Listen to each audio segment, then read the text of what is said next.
E nós vamos meditar nessa manhã, meus irmãos, no Evangelho de Mateus,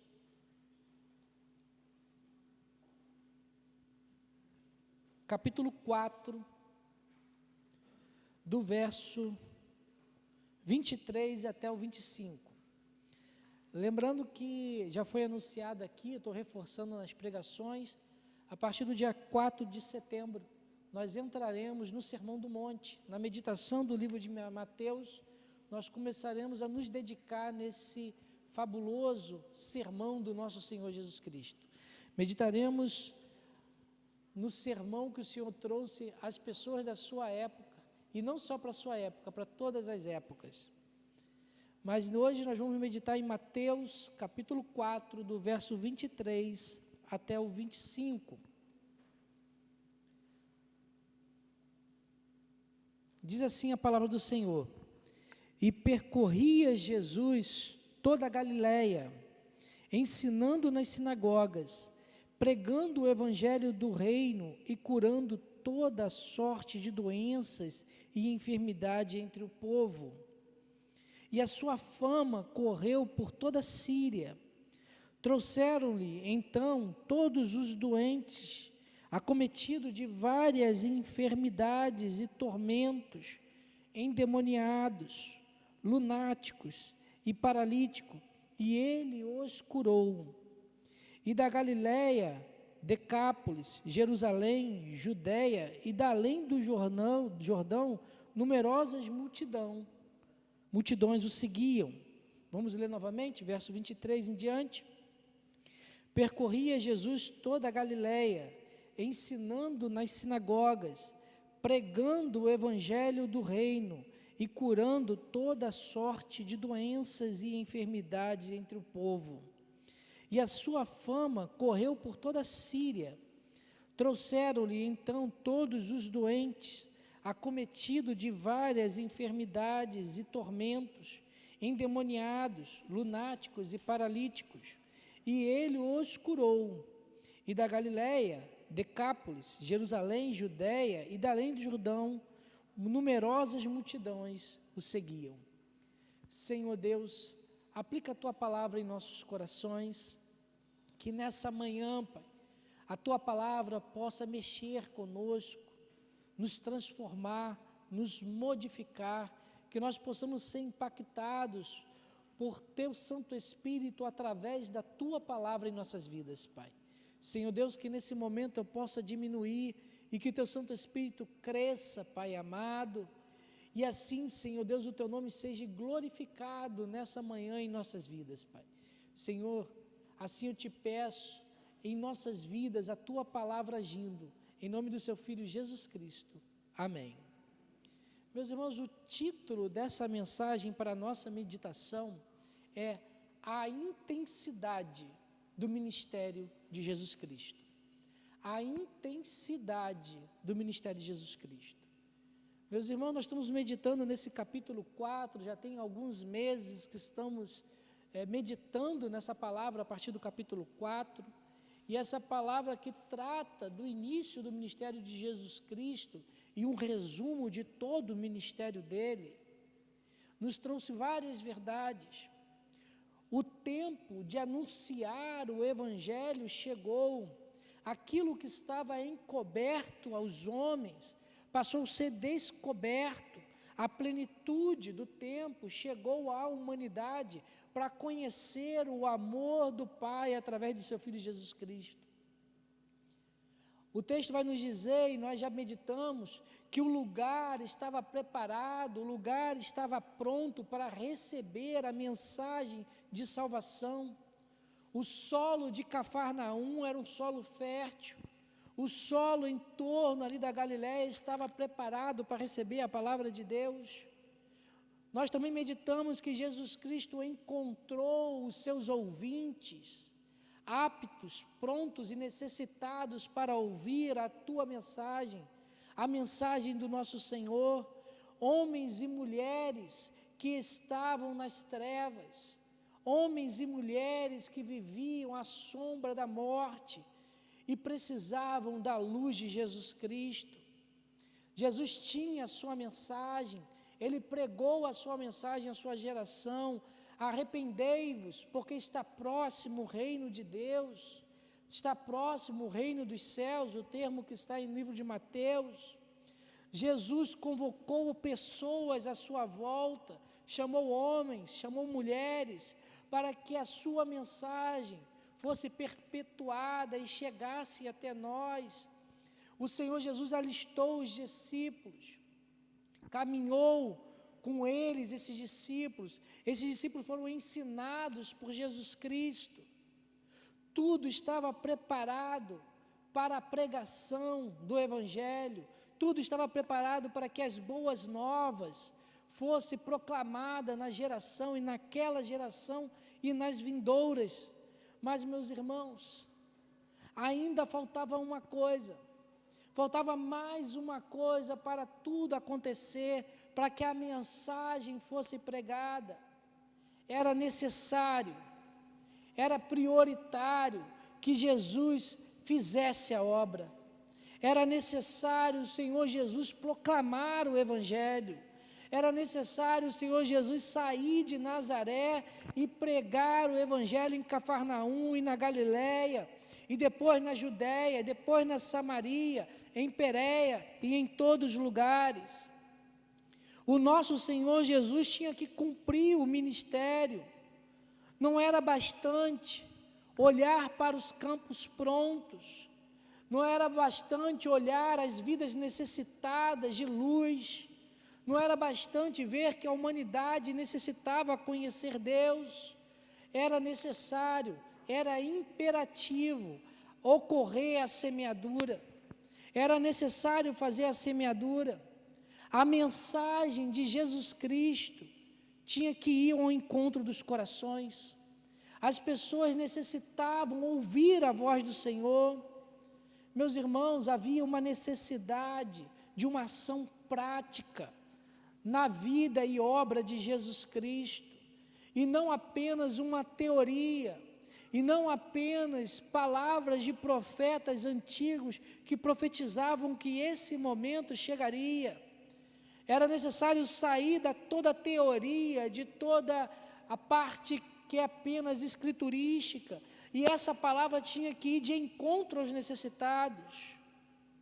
E quando nós olhamos na Bíblia, nós vemos que o nosso Senhor Jesus Cristo, Ele fez isso. Ele não ficou num ato teórico, não ficou numa divagação. Ele saiu e foi em encontro às pessoas. As pessoas receberam Jesus Cristo.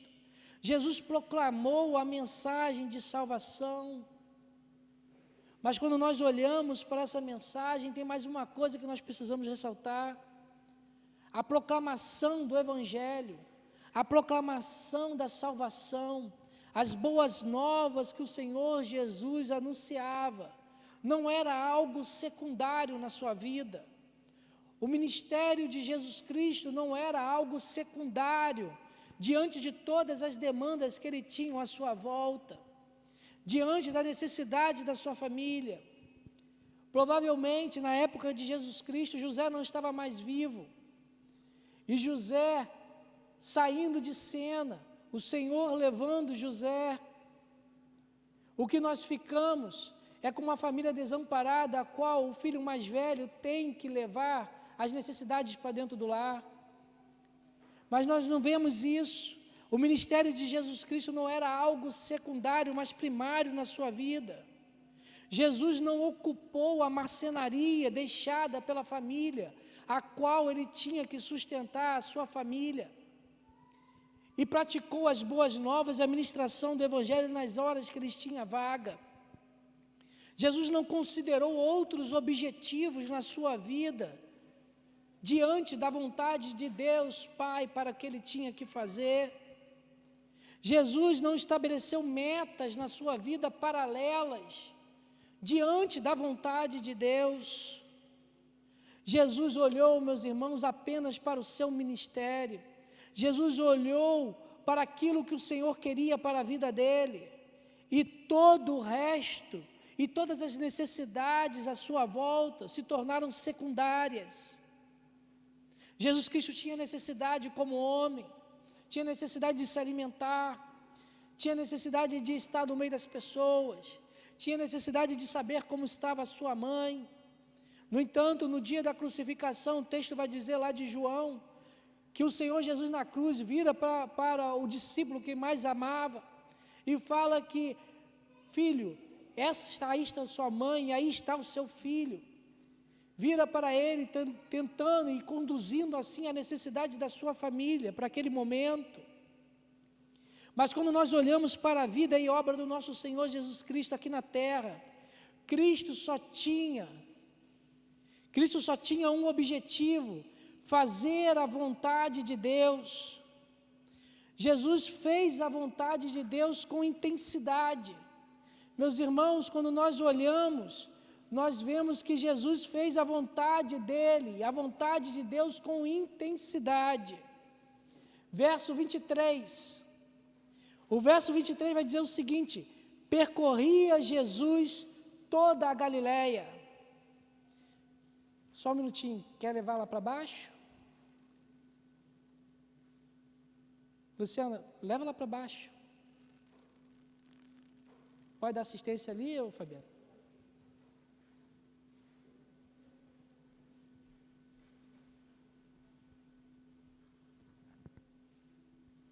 Estejamos em oração, em espírito de oração, depois vamos ver o que está acontecendo com minha esposa. O Berlão, se for necessário levar.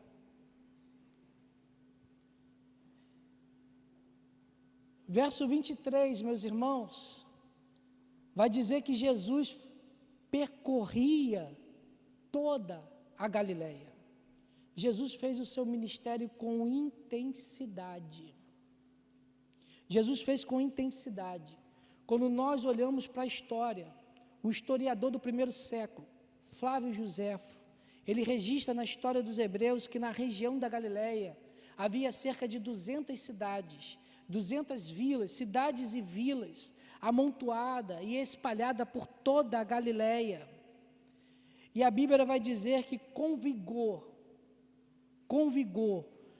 Jesus cumpria a vontade de Deus.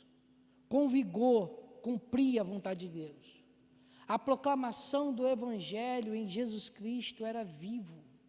A proclamação do Evangelho de Jesus Cristo era impetuoso. A proclamação do Evangelho era expressivo. O texto vai dizer que toda a Galileia recebeu a mensagem do nosso Senhor Jesus Cristo. Cristo andou em todas as estradas da Galileia, de cidade em cidade, de vila em vila. Isto porque o nosso Senhor Jesus Cristo exerceu o seu chamado, exerceu o seu ministério com intensidade. Agora, meus irmãos, quais e com que Jesus exerceu com intensidade o seu ministério? Quais foram as ações e as atividades que o nosso Senhor Jesus Cristo exerceu com tanta intensidade? Quais foram as ações que o nosso Cristo empregou toda a sua energia? Quais atividades que Jesus investiu realmente em toda a sua envergadura de chamado? Aquilo que Deus tinha para a vida dele, aquilo que o Pai conduziu nos 3 anos de ministério, quais foram as atividades principais? Quando nós olhamos para esses 3 versículos que nós lemos, o texto nos ensina que Jesus investiu em 3 atividades específicas no seu ministério.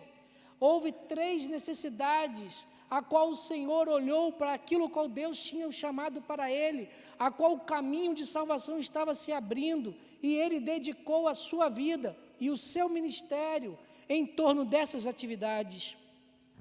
A primeira atividade que o nosso Senhor Jesus Cristo exerceu intensamente é que Jesus se dedicou intensamente ao ensino. Jesus se dedicou intensamente ao ensino.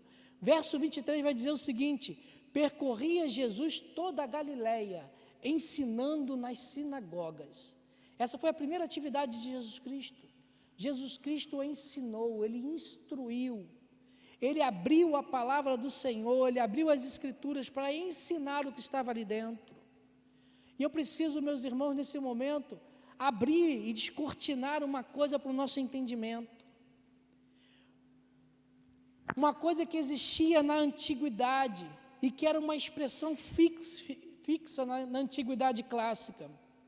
Hoje em dia, no século 21, nós temos a tendência, e nós fazemos assim quando nós escrevemos, quando nós preparamos a pregação, nós tratamos de assuntos menos importantes para o mais importante. Quando nós eternizamos o que nós temos que falar, nós começamos do menos para o mais. Nós começamos falando de esferas menos importantes e vamos aprofundando até chegar ao mais importante. Mas não é assim na antiguidade. Na antiguidade nós começamos, quando nós lemos a Bíblia Sagrada, as citações começam do mais importante para o menos importante. Assim é em todas as Escrituras. Um exemplo clássico disso que nós usamos é a citação no livro de Atos dos Apóstolos, quando cita na primeira viagem, a viagem de Paulo, a viagem missionária de Paulo, e os textos começam citando o seguinte: estava Barnabé e Saulo, e foram Barnabé e Saulo se deslocaram daqui para lá. Quando chega na metade da viagem, muda o termo, começa a falar Paulo e Barnabé. Isso porque até em determinado momento da viagem, Barnabé era o líder daquela viagem. Todos enxergavam ele como líder e principal daquele processo missionário. Mas no decorrer da primeira viagem, o Senhor Jesus Cristo e o Espírito Santo inverteu. Paulo toma a responsabilidade do ministério e ele começa a ser citado primeiro. Não é diferente de outros temas. Aquilo que para Jesus Cristo chamava mais atenção, ele citava primeiro e depois ele vinha fazendo uma degradação. E quando nós olhamos para o texto que nós estamos atuando e meditando, nós vemos que a primeira citação que Jesus Cristo faz era de ensino. Jesus ensinava nas sinagogas. O texto base nos traz que ensinar era uma prioridade entre as outras prioridades. Entre as atividades de Jesus Cristo, o ensinamento era a principal atividade de Jesus Cristo. E quando nós falamos de ensinar, meus irmãos, nós estamos falando de comunicar uma informação de forma detalhada. Quando nós falamos em ensinar, nós estamos falando de descortinar o texto sagrado, as escrituras, daquilo que naturalmente as pessoas não enxergam, não conseguem ver. Jesus, meus irmãos, ensinou as escrituras com intensidade. Para o nosso Senhor Jesus Cristo, o ensino não era algo secundário, o ensino não era supérfluo, o ensino não era desnecessário, ao contrário, era a prioridade máxima do ministério dele. Jesus ensinava com intensidade, com energia e com vigor. Ensinar para Jesus era uma prioridade. O ministério de Jesus Cristo tinha como prioridade o ensino. Ensinar as Escrituras não era um ato secundário. Meus irmãos, como é triste nesse momento da nossa geração, como é triste nessa época que nós vivemos no século 21, ver que a nossa geração tem negligenciado o ensino das Escrituras. As igrejas da nossa época não valorizam ensinar a palavra de Deus. Muitas vêm tirado a escola dominical da programação da igreja. Muitos pastores e muitas lideranças não querem ter o trabalho de ensinar as Escrituras. Reduzem o tempo da pregação. Há um pedido para que a pregação seja minimizada, tirada. Vai ligar para mim? O meu celular está lá no gabinete.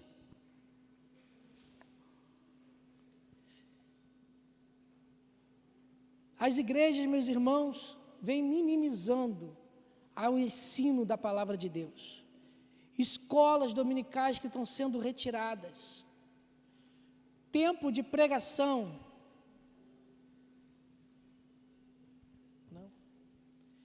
Tempo de pregação que estão sendo reduzidos. Importância da palavra de Deus está sendo tirada. estudos dirigidos dentro de casa que as pessoas não estão mais fazendo. Colocam as igrejas inúmeras programações no seu contexto e na sua agenda e não priorizam o ensino da palavra. Queremos louvores, queremos luzes, queremos fumaça, queremos pulação e agitação, mas não queremos a palavra de Deus aberta, não queremos o ensinamento. Meus irmãos, os crentes da nossa época não querem aprender sobre a palavra de Deus, fecham os ouvidos para meditar na palavra. É fácil nós vemos isso, é só nós observarmos a escola dominical, só nós vemos a frequência daqueles que vêm à escola, olhamos para o nosso culto de doutrina e vemos aqueles que frequentam e querem estudar a palavra de Deus. A nossa geração se fecha à palavra, não quer ouvir, não quer aprender. As pessoas praticam inúmeros trabalhos no seu dia a dia, fecham as suas agendas, fecham os seus compromissos, mas quando é para se dedicar à palavra de Deus, tira da agenda, não querem fazer parte, não querem participar, porque aprender a palavra de Deus na nossa geração não ficou mais satisfatório. Enquanto nós olhamos para a Escritura, que era primordial no ministério de Jesus Cristo, ensinar a sua palavra, ensinar a palavra de Deus. Quantos negligenciam o ensino da palavra do Senhor e a Escritura na sua vida? Em Hebreus capítulo 5, verso 13 e 14, o texto vai dizer o seguinte: ora, todo aquele que se alimenta de leite é inexperiente na palavra de justiça, porque é criança. Mas o alimento sólido é para os adultos, para aqueles que, pela prática, têm as suas faculdades exercidas para discernir não somente o bem, mas também o mal. Meus irmãos, nós fomos chamados não para sermos criança, não para termos alimentos inexperientes e leite. Nós fomos chamados para ter alimentos sólidos, para que a palavra de Deus possa crescer em nossas vidas e nós temos discernimento a partir da palavra, do bem e do mal. Somente estudando as Escrituras nós amadurecemos o nosso homem interior. Somente estudando as Escrituras nós deixamos a fase de meninos da fé e nos tornamos crentes adultos experimentados, prontos para discernir entre o bem e o mal. Jesus ensinou, meus irmãos, com intensidade. Ele priorizou o ensino das Escrituras. Nós não podemos negligenciar a instrução nas nossas vidas. Segunda atividade que o texto nos traz, a segunda atividade que foi prioridade de Jesus Cristo, é que Jesus se dedicou intensamente à pregação. O verso 23 vai continuar dizendo: percorria Jesus toda a Galileia, ensinando nas sinagogas, pregando o evangelho do reino. Meus irmãos, pregar a palavra é diferente de ensinar. A pregação pode ter ensino. Eu trouxe aqui no início da pregação um ensino sobre a forma de expressão judaica. A pregação pode conter elementos de ensino, mas na pregação o ensino não é prioritário. Enquanto ensinar, meus irmãos, é comunicar uma informação de forma detalhada. Pregar é comunicar, anunciar, proclamar uma mensagem. O pregador é um arauto de Deus. O pregador, ele anuncia a mensagem de Deus. E quando nós olhamos para o ministério de Jesus Cristo, Jesus foi o pregador. Não houve nenhum pregador maior do que ele. Jesus pregou efetivamente a mensagem de Deus. Jesus pregava com a sua voz, ele pregava com a sua atitude, ele pregava com o seu comportamento. As pessoas, quando ouviam Jesus falar, ouviam a mensagem de Deus. Quando Jesus chegava em algum lugar e as pessoas viam Jesus andar, as pessoas viam um homem de Deus andando. Quando Jesus entrava em algum lugar, em algum ambiente, o ambiente se transformava e modificava, porque Jesus, o Filho de Deus, estava naquele lugar. Jesus, no seu ministério, ele pregou intensamente, meus irmãos. Ele pregou com a voz, com o corpo, com a alma, com as suas atitudes. Como que nós, irmãos, estamos pregando o Evangelho de Jesus Cristo? O que vem saindo das nossas bocas? O que nós falamos? Quais têm sido as nossas atitudes? Como nós agimos quando nós estamos dentro de casa, quando nós estamos no trabalho, quando nós estamos a caminho, no ônibus? Como nós somos observados pelas pessoas à nossa volta? Que mensagem nós estamos transmitindo? Que exemplo nós somos para os nossos filhos, para as crianças, para os adolescentes, para os jovens? Será que os nossos vizinhos viram para nós e olham um para os outros e falam o seguinte: lá vai um homem de Deus, lá vai uma mulher de Deus? Será que os nossos filhos pensam dentro de si, falam consigo mesmo: o meu pai é um homem de Deus, a minha mãe é uma mulher de Deus? Ou será que o nosso ensinamento está sendo ao contrário? Será que os nossos filhos aprendem de nós? Será que os nossos filhos aprendem através das nossas ações que a Bíblia pode ser negociada? Será que nós ensinamos com os nossos comportamentos aos nossos filhos, às crianças e os adolescentes, que a escola dominical não é importante porque eu não estou lá, porque o culto de doutrina e aprender a palavra do Senhor não é importante para o nosso dia a dia? Será que nós ensinamos com as nossas vidas e as nossas ações que existem algo no mundo mais importante do que estar na presença de Deus? Jesus vivenciou o seu ministério com intensidade. Nós devemos ser vigorosos, nós devemos ser energéticos, nós devemos ser intensos para com o ministério e como pregadores de Deus que nós somos. Mas a Bíblia também vai falar, e o texto vai dizer que existe uma terceira atividade. Existe uma terceira atividade que Jesus dedicou ao seu ministério. Jesus se dedicou, meus irmãos, intensamente às demandas sociais da sua época. Jesus dedicou intensamente às demandas sociais da sua época. Verso 23. Percorria Jesus toda a Galileia, ensinando nas sinagogas, pregando o evangelho do reino e curando toda sorte de doenças e enfermidades entre o povo. Meus irmãos, a prioridade do ministério de Jesus Cristo não foi atender às demandas sociais. Jesus Cristo não teve prioridade no seu ministério em atender às demandas sociais. A prioridade do ministério de Jesus Cristo foi pregar o arrependimento, foi pregar a salvação. Abramos nossa Bíblia em João, capítulo 6, nós vamos ler a partir do verso 22 até o 27.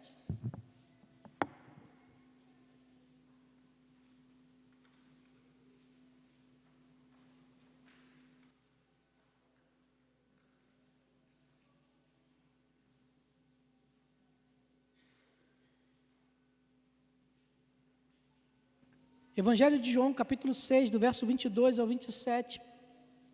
Esse texto que nós vamos ler, ele procede à multiplicação dos pães e dos peixes, a qual o Senhor, preocupado com a necessidade daqueles que estavam ouvindo a sua mensagem e os seus ensinamentos foram alimentados. Aí aconteceu isso, esse fato do 22 até o 27. No dia seguinte, a multidão que ficara do outro lado do mar notou que ali não havia senão um pequeno barco e que Jesus não embarcara nele com seus discípulos, tendo esses partido sós. Entretanto, outros barquinhos chegaram a Tiberíades, ou mar da Galileia, perto do lugar onde comeram o pão, tendo o Senhor dado graças. Quando, pois, viu a multidão que Jesus não estava ali, nem os seus discípulos, tomaram os barcos e partiram para Cafarnaum à sua procura. E tendo encontrado no outro lado do mar, lhes perguntaram: Mestre, quando chegaste aqui?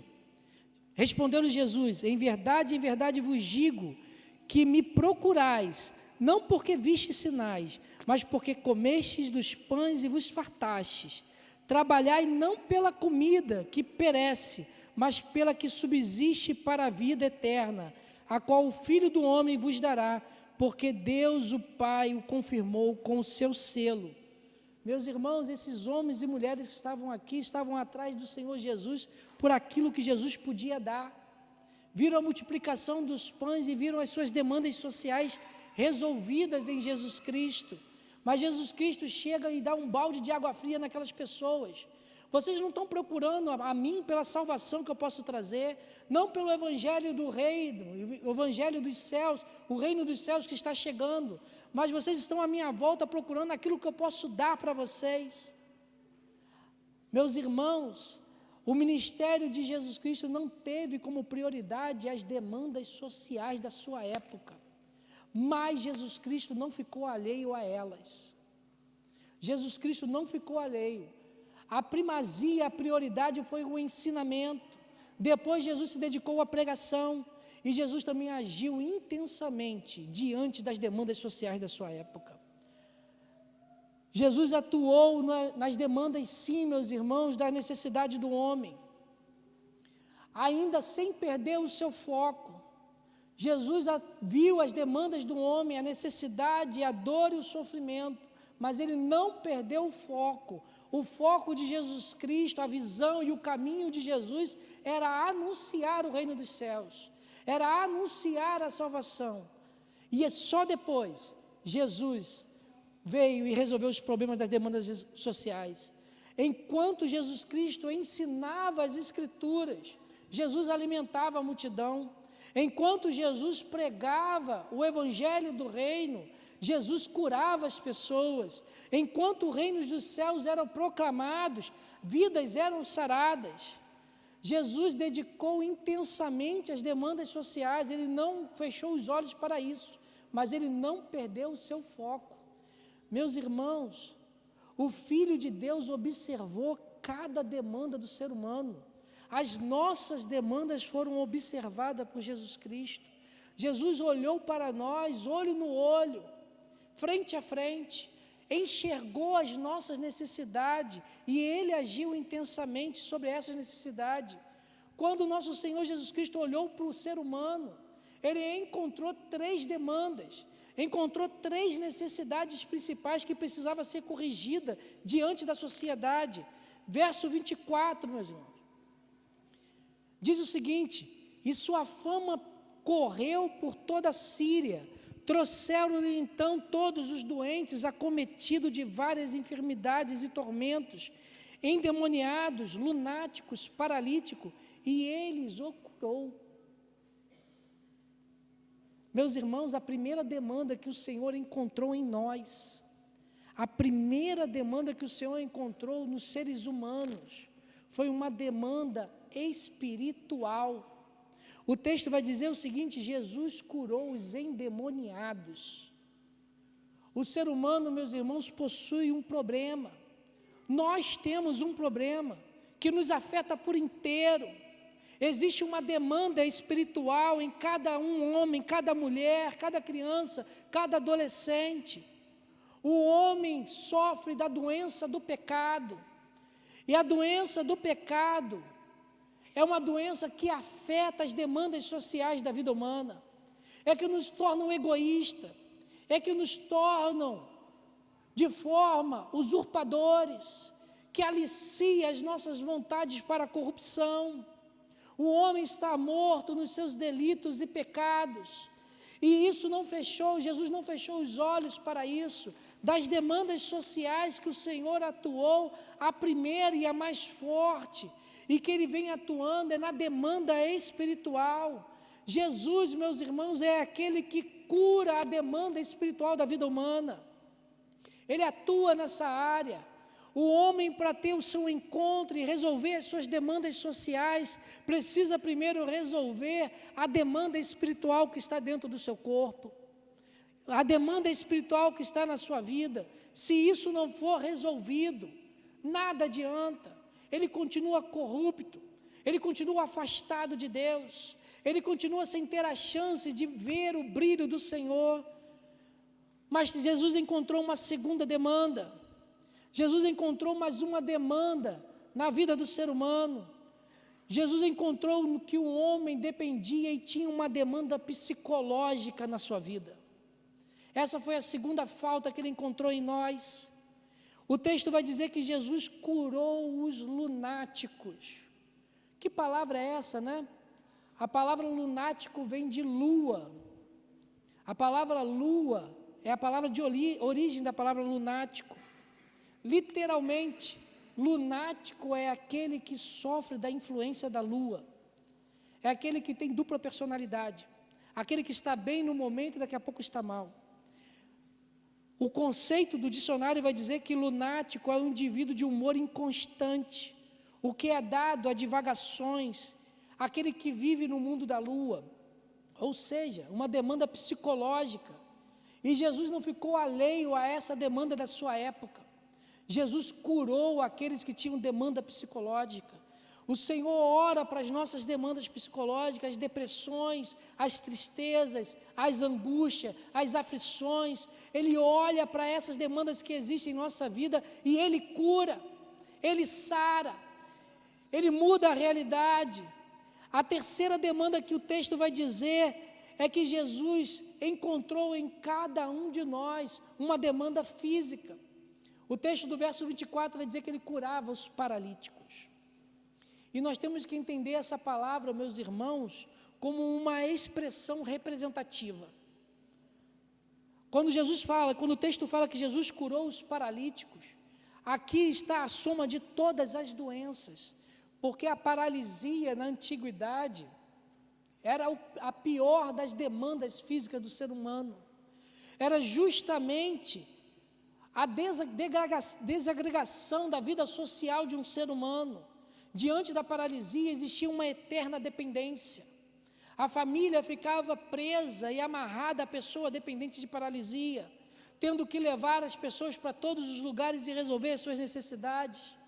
Uma pessoa paralítica, havia a situação de mendicância, era necessário que ela mendigasse. Havia a questão da vergonha pública desses paralíticos. Todas as enfermidades, meus irmãos, estão representadas nesse termo de paralisia, dos paralíticos e da cura dos paralíticos. Meus irmãos, Jesus curou as demandas físicas do homem. Não houve uma necessidade do homem a qual o Senhor Jesus Cristo não tenha observado. Nada passou desapercebido diante do Filho de Deus. Nós fomos observados. Ele olhou e veio ao nosso encontro. E a Bíblia vai dizer que o Senhor Jesus curou todas elas. O Senhor Jesus se dedicou com intensidade às demandas sociais. Meus irmãos, nós não podemos ficar alheio às necessidades do nosso século. Nós não podemos ficar alheios às demandas sociais da nossa época. Nós não podemos perder o nosso foco. A igreja do nosso Senhor Jesus Cristo veio para pregar a salvação. O nosso Senhor Jesus Cristo nos incumbiu de levar a mensagem do reino. Nós fomos chamados para cumprir o nosso chamado e atender a principal demanda da humanidade. Demanda essa que nenhuma entidade pode resolver, que nenhuma ONG, que nenhum governo consegue resolver, só a igreja resolve. Nós fomos chamados para que o homem saiba que ele precisa de salvação e que o Salvador veio ao mundo e morreu por eles. Só nós podemos resolver essa demanda do homem, mas nós não podemos ficar alheio às demandas sociais que existem à nossa volta. Muitas igrejas, meus irmãos, nesse período, e que estão por aí abertas, estão se transformando em igrejas assistencialistas, igrejas que empreendem com vivacidade e tentam atender às necessidades da vida, de olhar para o ser humano e ver que precisa do alimento, que precisa de profissão, que precisa de moradia. Igrejas que se tornaram assistencialistas, mas igrejas que estão abdicando da pregação da salvação, que não querem falar que Jesus Cristo salva para não ferir os ouvidos das pessoas, que não querem falar que existe o pecado e pecado é errado, para que as pessoas não fiquem desanimadas e deixem de vir à igreja. estão preocupados com o assistencialismo, mas perderam o seu foco, que é a mensagem de salvação. Mas também, irmãos, existem outras igrejas que se fecham em si mesmas, que estão alheios às necessidades à sua volta, que pregam a mensagem de salvação, mas esquecem de orar para os necessitados. Nós, como igreja, não podemos estar nem no extremo nem no outro. Jesus não estava nesses extremos. Jesus atuou em todas as áreas. Ele ensinou, ele pregou e ele olhou para a necessidade daqueles que estavam à sua volta.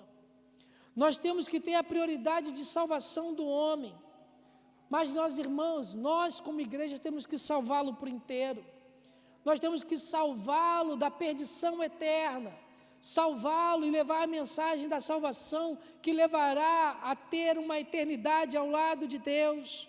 Mas nós temos que abrir as portas e ter todo o trabalho de abrir as portas para que a pessoa se modifique nessa vida. Essa dispensação tem que receber na vida de cada uma pessoa a salvação de Cristo também. A família tem que ser modificada, o pensamento tem que ser modificado.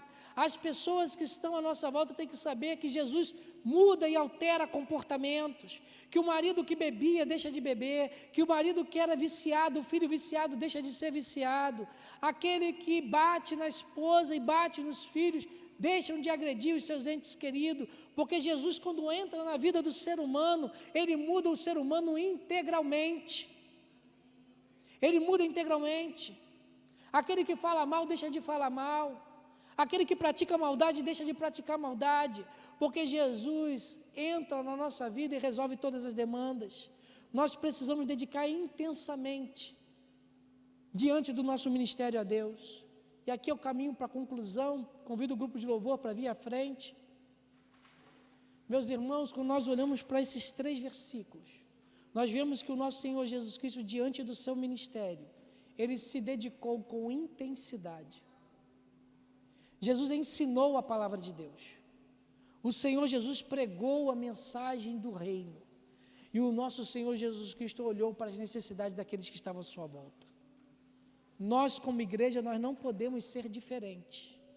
Nós, como igreja, não podemos pegar outro rumo. A nossa vida precisa ser intensa. A nossa vida precisa ser viva, vigorosa e expressiva. Nós precisamos, irmãos, com veemência, fazer a vontade de Deus. Nós precisamos olhar para as demandas sociais da nossa época. Essas demandas, meus irmãos, não mudaram. As demandas que Jesus Cristo encontrou, nós encontramos no ser humano da nossa época. O homem continua com um sério problema espiritual e ele precisa de Deus. O homem continua com um problema psicológico e na nossa geração mais ainda. E ele precisa de Deus, o homem precisa de Deus. E cada um de nós, a humanidade, possui inúmeras necessidades físicas. E nós precisamos de Deus. O ser humano precisa de Deus. A nossa vida, meus irmãos, precisa estar pujante. A nossa vida precisa estar intensa diante da presença do nosso Senhor. A festa do Ampim está chegando. Que nós possamos ser intensos nessa festa. Que nós possamos olhar para essa festa não como uma festa de aniversário, não como uma festa de casamento, não como uma festa qualquer que nós reunimos às portas fechadas, mas é um momento ao qual o Senhor abre e nos dá a oportunidade de ver o solo que está fértil para ser semeado. Que nós possamos semear a palavra do Senhor. Que a festa do Ampim possa ser um momento que nós venhamos semear a palavra do Senhor nos corações daqueles que estarão aqui. Como que nós estamos olhando para o mundo que nos cerca? Como que o nosso coração está preenchido? Como que nós estamos vivendo a nossa vida? De repente até hoje você esteve alheio a tudo isso, à sua volta. De repente você está apático. De repente você está inerte no seu ministério. Você está indiferente de tudo que está acontecendo à sua volta. Meus irmãos, Deus não nos chama para sermos menos. Deus nos chama para a sua casa, para nós sermos intensos em oração, intensos em ensino, intensos em pregação. Mas nós precisamos nos colocar e precisamos colocar tudo diante de Deus. Nós precisamos abrir o nosso ser e colocar todas as nossas demandas diante do Senhor, para que depois nós possamos ver a demanda da sociedade que está à nossa volta. O nosso Senhor precisa controlar todo o nosso ser. Só assim, só dessa forma, nós veremos a paz que Ele pode trazer às nossas vidas. Só assim nós veremos com grande poder que Ele age em cada um de nós. Meus irmãos, Deus chama a cada um de nós para vivermos a sua vontade em nossas vidas com intensidade, não com apatia, não olhando de forma secundária, mas com forma intensa, pois foi assim que o nosso Senhor Jesus Cristo viveu e fez o seu ministério na terra. Foi assim que os seus discípulos o observaram. Percorria toda a Judeia, 200 cidades e vilas que ouviram a proclamação do Evangelho. Vamos louvar o Senhor?